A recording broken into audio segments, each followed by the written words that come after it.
اللہ کے نیک بندے جا رہے تھے سفر میں، پیاس لگی، کنویں تک پہنچ، نیچے دیکھا تو پانی بہت نیچے، تو انہوں نے اپنی پگڑی اتاری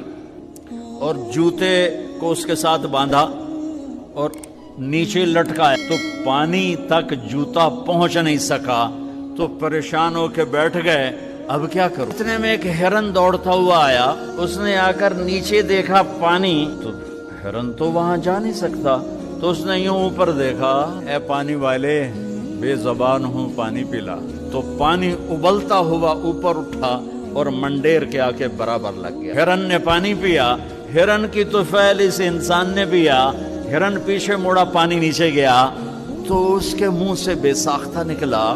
کہ میں انسان، میرے لیے تو پانی اوپر نہیں آیا اور یہ جانور کے لیے اوپر آیا۔ غیب سے آواز آئی، تو رسی کا سہارا ڈھونڈتا رہا، اس نے مجھے